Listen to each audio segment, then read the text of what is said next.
I'm Amber, 32 years old, and my entire world revolves around my 7-year-old daughter, Lily.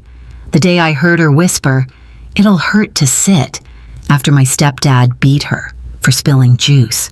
Something inside me shattered. They laughed about it, my stepdad, Frank, and my own mother, Sandra. But I didn't hesitate. I called 911, and that choice changed everything.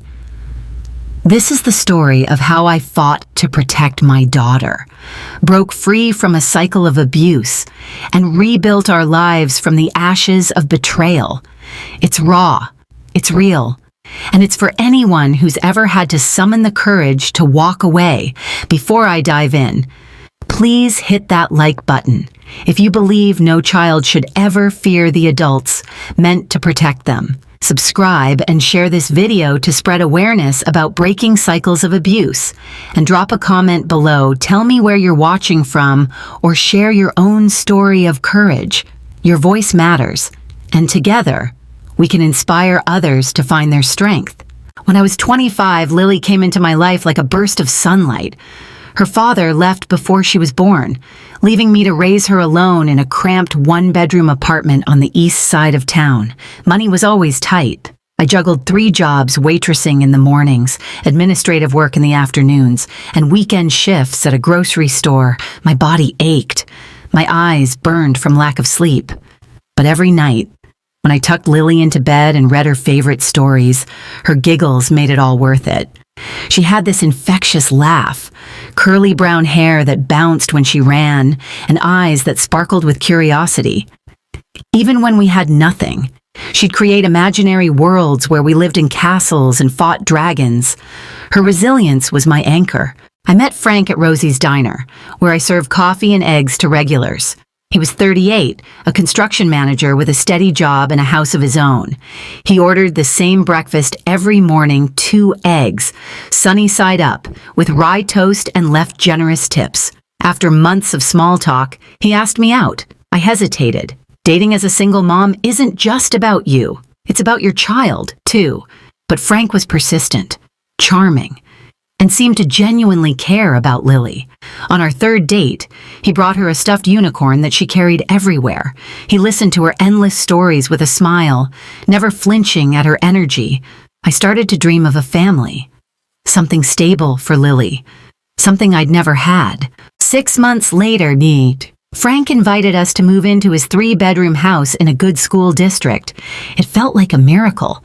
Not only would Lily have a better education, but my mother, Sandra, was already living there, renting a spare room after falling on hard times following my father's death. Frank had offered her a reduced rate, which I saw as a sign of his generosity. I thought, this is it, my family, together under one roof. I ignored the first red flag when Frank criticized my parenting at the park. Lily was splashing in puddles, her laughter echoing. When he snapped, "You let her get away with too much. Amber, kids need structure. You're too soft." I brushed it off as concern, even felt grateful he cared enough to say something. My mother backed him up, saying, "He's right, dear. Children need discipline." In my day, we knew consequences. Her approval sealed my trust.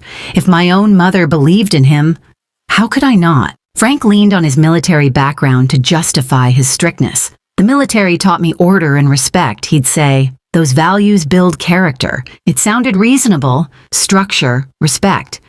These were good things for a child. Right, Lily was thrilled about moving in. "We're like a real family now." "Mommy," she said, her eyes wide as she explored her new bedroom, the first she'd ever had to herself. "Do you think Frank could be my new daddy?" Her hope pierced my heart. I wanted that for her, for us. The first month in Frank's house was a dream. I didn't have to worry about rent or choosing between groceries and electricity.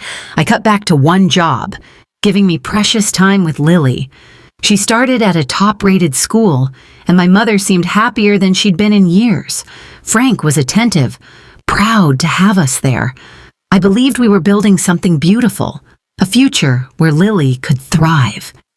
But dreams have a way of cracking under pressure, and the cracks in ours started small. So small I barely noticed.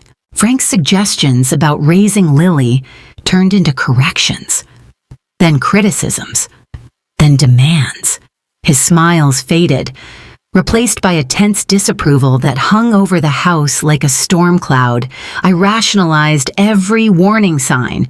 When he snapped at Lily for leaving a toy out, I told myself he was just tired. When he lectured me about being too soft, I thought he was trying to help. My mother's voice echoed in my head, men like Frank don't come along every day. Amber, he's giving you and Lily a real life. I wanted so badly to believe this was our happy ending that I ignored the knots in my stomach when I heard his key in the door. Happy endings don't make you walk on eggshells. They don't make you shrink. Quiet your voice, or monitor your child's every move to avoid punishment. But I didn't see that then. I was too deep in Frank's world, and escaping would be harder than I ever imagined. The shift was so gradual it snuck up on me. Frank's criticisms became a daily ritual, each one chipping away at my confidence.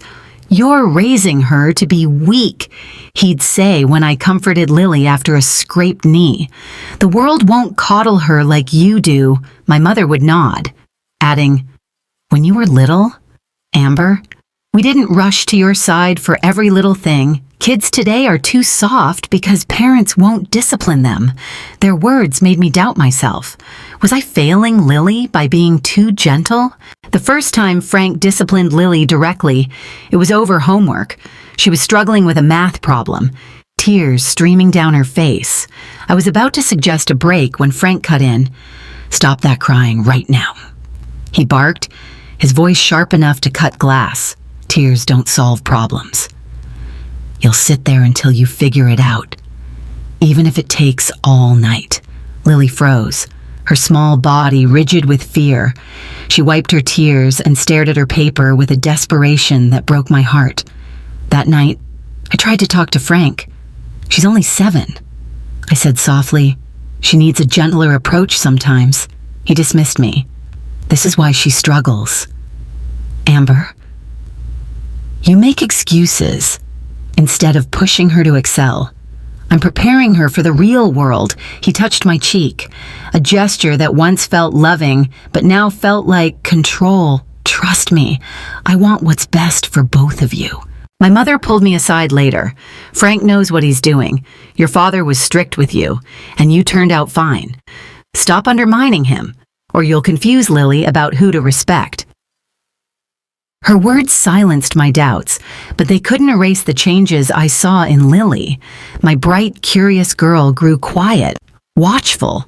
She used to burst through the door after school, eager to share her day. Now she entered cautiously, her eyes scanning for Frank, gauging his mood. She checked her homework obsessively, picked up her toys the second she was done, and spoke only when spoken to in his presence. One Saturday, Lily accidentally knocked over a plant, spilling soil across Frank's prized hardwood floor. Before I could react, he was towering over her, his face red with rage. "What is wrong with you?" he shouted. "Can you pay attention for once?" Lily's lip trembled. "I'm sorry," she whispered, her voice barely audible. I stepped between them. It was an accident. "Frank, she didn't mean to," he snapped. "Accidents happen because people are careless. Go to your room, Lily. No playing outside today. You need to learn consequences." After she ran upstairs, I confronted him. "You terrified her over spilled dirt. That's not okay." His anger melted into a smile that didn't reach his eyes. "You're overreacting." "Amber, I'm teaching her responsibility. One day, you'll thank me for raising a competent adult, not an entitled child." He kissed my forehead, and I wanted to believe him. The alternative that I'd brought my daughter into danger was too painful to face. My mother, who'd seen the whole thing, waited until Frank left for the hardware store to speak. "Frank's right. Amber, you overreact. Kids need firm boundaries, and you've always been too soft. It's good Lily has a father figure who can provide the discipline you can do." That night, I started a private journal, telling myself it was to track patterns, to see if I was overreacting. Deep down, I knew it was evidence, though I wasn't ready to admit what for. Lily started having nightmares, waking up crying but claiming she couldn't remember why. She made excuses to avoid being alone with Frank, begging to come with me on errands. I met with her teacher, Emily Thompson, who confirmed my fears. Lily's become withdrawn. She said she used to love class, but now she's afraid to speak, terrified of giving the wrong answer. "Is everything okay at home?" I mumbled, something about adjusting to our new life, but her words haunted me. I confided in my friend Jessica over coffee. "Frank's intense with Lily." I admitted, "My mom thinks I'm overreacting, but my gut says something's wrong." Jessica's face grew serious. "Trust your gut, Amber. What's he doing?" As I listed the incidents, saying them aloud made them sound worse than in my head. "That's not strictness," she said. "That's emotional abuse, and it could escalate." I wavered. "What if I'm just overprotective?" She countered. "What if you're right? Let's make a safety plan, just in case." We chose a code word I could text her if things got dangerous, and she offered her spare room if we needed to leave. I thanked her, but insisted it wouldn't come to that. Frank wasn't abusive, just stricter than we were used to. I drove home, Jessica's words echoing, still blind to the danger growing in our home. The night everything changed started like any other. I was cooking dinner, roast chicken, Lily's favorite, while she set the table. Her small face focused as she carried glasses one by one.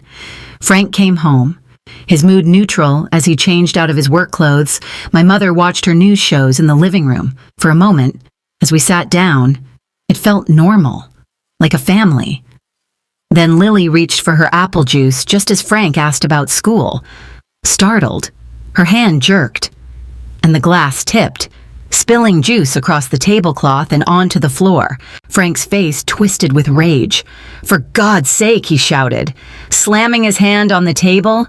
"Can you pay attention for 5 minutes?" Lily shrank in her chair, whispering, "I'm sorry. I grabbed a cloth. It's just juice." "Accidents happen," Frank snapped. "It's not just juice. It's disrespect for our home. Carelessness. Irresponsibility." My mother shook her head. "Really, Lily? You're too old for this. Look at the mess you've made. I tried to diffuse. It's no big deal. The tablecloth needed washing anyway." Frank's eyes narrowed. "It is a big deal. Amber, stop dismissing behaviors that need correction." He turned to Lily. "Go to your room. No dinner tonight. Maybe hunger will teach you to be careful." "That's excessive," I protested. "She doesn't need to miss a meal over juice," Frank hissed. "Don't contradict me in front of her. You're undermining my authority." Lily's eyes filled with tears as she ran upstairs. I turned to Frank. "That was unnecessary. She's a child. Kids spill things." My mother sighed. "Amber, you baby her." "Frank's right. She needs consequences," I argued. "Missing dinner isn't a natural consequence. It's punitive." Frank's voice grew calm, dangerous. "This is why she behaves this way. You make excuses instead of holding her accountable." Dinner was silent, tense. I barely ate, thinking of Lily, alone and hungry. As soon as Frank and my mother settled in the living room for TV, I snuck a plate to Lily's room. She was curled up, hugging her knees. When she saw the food, she whispered, "Frank said I can't have dinner." I sat beside her. "It's okay, sweetie. You need to eat. Are you all right?" She nodded, but her eyes said otherwise. She ate quickly, glancing at the door.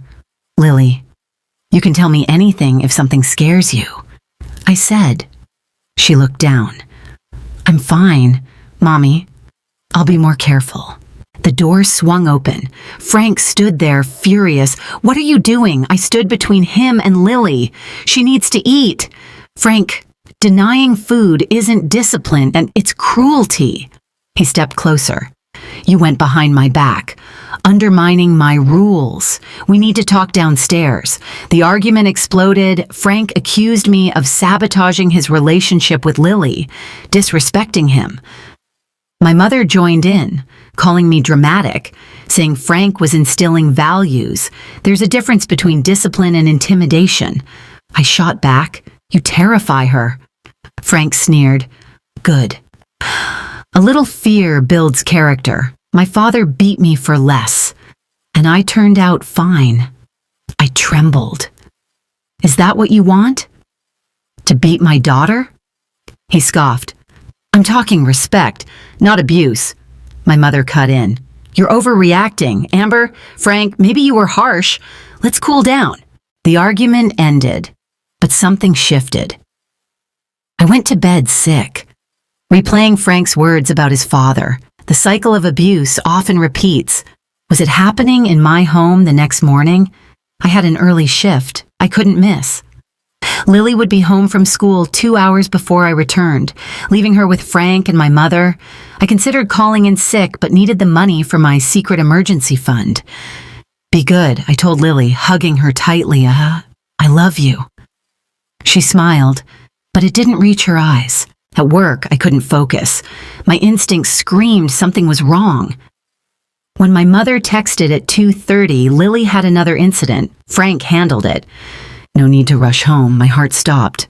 No details. No answer when I called.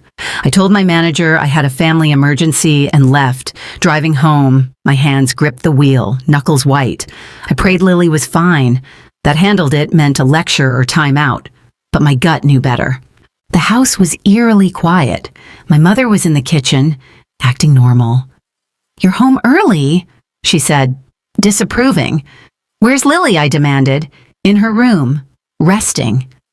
She had a difficult afternoon. I raced upstairs. Lily's door was closed.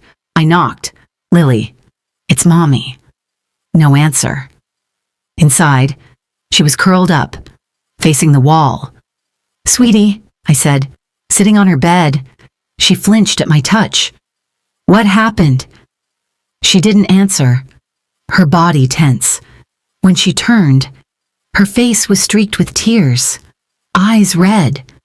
Mommy, she whispered, checking the door. It's just me. Baby, you can tell me anything. She winced as she sat up. I spilled juice again. After school, I was thirsty, and Frank said I could have some, but my hand slipped. I stroked her hair. Accidents happen. Sweetheart, she shook her head. Frank said it wasn't an accident. He said I did it on purpose to make him mad. I didn't. Mommy, I promise. What happened next? Her lip trembled. Frank got really angry. His face was red. Grandma said I needed a lesson. Frank took off his belt. The room spun. His belt, she nodded. Tears streaming. He made me bend over and hit me with it. It hurt so much. I tried not to cry because that makes him madder, but I couldn't help it. I felt sick. How many times? Baby 4, she said. 1 for each year I've been in school. Then she whispered, Mommy, it'll hurt down there if I sit. Rage and grief surged through me. Can I see, sweetheart? Hesitantly, she stood, lowering her pajama pants to reveal angry red welts across her thighs. Some bloody... The precision of the marks showed control, not a loss of temper. This was deliberate cruelty. Oh, baby, I whispered, holding back tears. This should never have happened. I'm so sorry I wasn't here. She looked scared. Frank said if I told you, it'd prove I'm a bad girl who can't take punishment. Grandma said discipline hurts, but it's for my own good. I held her gently. What Frank did was wrong. Adults should never hurt children like this. It's not discipline, it's abuse, she asked. What's abuse? I explained. It's when someone stronger hurts someone who can't defend themselves. It's always wrong. And it's never your fault. I kissed her forehead. Stay here. I need to talk to them. Then we'll make sure you're okay. She asked. Are you mad at me? Never, I said. I'm mad at the adults who hurt you. I love you more than anything. In the hallway, I shook with fury downstairs. Frank and my mother discussed a renovation project, their casual voices sickening after what they'd done. I stormed into the living room. I saw what you did to Lily. Frank looked up, calm. She told you after I told her not to complain. That proves my point about her behavior. My mother clicked her tongue. Don't make a scene. Amber? Lily was disrespectful. Frank provided discipline. I shouted. He beat a 7-year-old with a belt for spilling juice. He left welts. Frank set down his newspaper. I didn't beat her. I administered corporal punishment for defiance. I screamed. She's 7. She spilled juice, and you whipped her hard enough to break skin, my mother interjected. A few swats never killed anyone. Your father did the same. I turned on her. And that makes it right, continuing a cycle of abuse. Frank stood. This isn't abuse. It's parenting. Something you know nothing about. I pulled out my phone. I'm calling the police. This is child abuse, and I won't let you touch her again. Frank scoffed, but I saw concern in his eyes. My mother snatched my phone. It's just discipline. Put that down before you regret it. Frank laughed coldly. The police have real crimes to deal with. They'll tell you you're raising a liar. My mother added, that child's manipulating you. I stared at them, the people who should have protected Lily, united against me. It was clear now this was abuse, and I'd let it happen by ignoring the signs, prioritizing Frank over my daughter's safety. Give me my phone, I said quietly. My mother clutched it. Not until you calm down. I nodded, feigning defeat. You're right, I need to think rationally. I'm going to check on Lily. Frank nodded. Good. When you come back, we'll discuss consequences for her lying. I couldn't respond without screaming, so I went to Lily's room. She looked anxious. Are we in trouble? I sat beside her. No, sweetheart, we're leaving tonight. Her eyes widened. Where? Somewhere safe. I promised. Somewhere no one will hurt you. To avoid suspicion, I had to act normal. We're going downstairs for dinner. I told her. You don't have to eat much if it hurts. Then we'll do your bath and bedtime, but we're leaving when they're asleep. Can you be quiet and brave? Like spies. She nodded. Like a movie. I smiled. Exactly. Top secret. While she rested, I gathered Essential's birth certificates, cash, insurance papers into my purse. I texted Jessica our code. Found that book you wanted. Can I drop it off tonight? She replied. Anytime. Doors open. Dinner was torture. I apologized for overreacting, choking on the words. Lily sat gingerly, barely touching her food. My mother said, I'm glad you've calmed down. Family harmony matters. Frank squeezed my hand. I know discipline seems harsh, but kids need boundaries. I care about you both. I forced a smile, hating myself for the deception. After dinner, I bathed Lily, applying ointment to her welts under the guise of moisturizer. I read her a story, whispering, pretend to sleep if anyone comes in. I'll get you when it's time. Downstairs, I watched TV with Frank and my mother, every minute dragging. Finally, they went to bed. I waited until Frank's breathing deepened, then gathered last-minute items, Lily's medication, clothes into a backpack by the back door. At 2 a.m., I woke Lily. She dressed silently, clutching her unicorn, a cruel reminder of Frank's early charm. We tiptoed downstairs, avoiding the creaky step, and slipped out. We didn't take the car Frank might hear. Jessica waited down the block, headlights off. She helped Lily into the back seat as I loaded our things. Thank you, I whispered, my voice breaking. Hospital first, she said. At the ER. I told the nurse my stepfather abused my daughter. The words felt unreal, but true. Dr. Martinez documented Lily's welts, confirming belt strikes and reporting it to authorities. I filed a police report with Officer Natalie Davis, who was gentle with Lily. You're doing the right thing, she said. Many don't have the courage to leave. Guilt crushed me. I should have left sooner, she replied. You're leaving now. That's what matters. By morning, we had a case number, a CPS referral, and a place with Jessica. As the sunrise painted the sky, I breathed freely for the first time in months. Lily slept on Jessica's couch, exhausted. Frank's calls and texts started demanding, threatening. I silenced my phone, focusing on Lily's safety. Over the next 3 days, I worked with attorney Daniel Wright to file emergency restraining orders against Frank and, heartbreakingly, my mother. She was complicit, Daniel said. Until she acknowledges her role, she's a risk. The orders were granted based on evidence. Frank's voicemails grew vicious. My mother's manipulative, but I stayed focused. On day 4, my mother showed up at Jessica's, demanding to see us. I called Officer Davis, who enforced the restraining order. My mother raged. A restraining order against your own mother. You're blowing this out of proportion. Her words hurt, but I was done letting her guilt me. Frank escalated, using friends and fake accounts to contact me, even filing a baseless kidnapping claim. Daniel assured me it wouldn't stand. Frank had no legal rights to Lily. Lily started therapy with Dr. Karen Thompson, processing her trauma. It wasn't my fault. Right, Mommy, she asked. Never. I said, Frank built a case, painting me as unstable, claiming I fabricated the abuse. My mother backed him, telling everyone I exaggerated. He contacted my employer and Lily's school, but the restraining order blocked him. Support came unexpectedly. Coworkers covered shifts. Emily brought schoolwork, and Frank's ex, Vanessa, revealed his pattern of control. 2 other women came forward, strengthening our case. 3 weeks later, we faced Frank and my mother in court. I testified, looking at Frank, detailing his abuse. His attorney called me unstable, but I held firm. I left because he beat my daughter for spilling juice. Frank's facade cracked on the stand, admitting to the belt under oath, his justifications unraveling.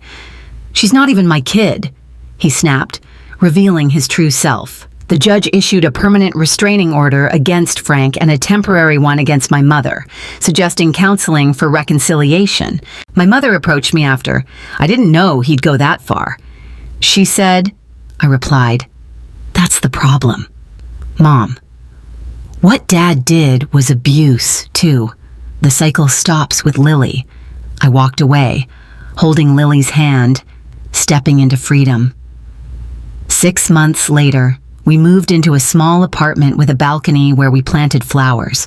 We chose every piece of furniture, making it ours. Hanging our photo, Lily and me at the beach, felt like claiming our future. Is this our forever home? Lily asked. For now, I said, this is our safe place. Lily's healing wasn't linear. Therapy helped her laugh again, but nightmares lingered. I joined a survivors group, finding strength in shared stories. My mother enrolled in counseling, writing a remorseful letter. I responded cautiously, setting boundaries. Frank faced criminal charges, taking a plea deal with probation and a record that would warn others. Lily's resilience shone her first night without nightmares, her confidence spilling juice without fear, her excitement about a new friend. I became a crisis counselor, turning pain into purpose. One night, as we cooked dinner, Lily asked, "Are you still sad about Frank's house?" I said, "I'm sad you were hurt, but proud we built this life." She nodded. I used to think it was my fault. Dr. Karen says some grown-ups have darkness that's not about kids. Frank's wasn't because of me. Tears pricked my eyes. That's right. Sweetheart, she declared, I'm not scared anymore. Well, not most of the time. Watching her sleep peacefully, I knew our scars were proof of healing, not just pain. If our story resonates, you're not alone. There are resources, people, and paths to safety. The first step is hard, but freedom waits beyond fear. Please like this video if it moved you, share it to inspire others, and subscribe for more stories of courage. Comment below. Have you ever made a tough choice to protect someone you love? Your story could be the light someone needs. Thank you for listening. True strength isn't power over others, it's the courage to protect those we love, no matter the cost.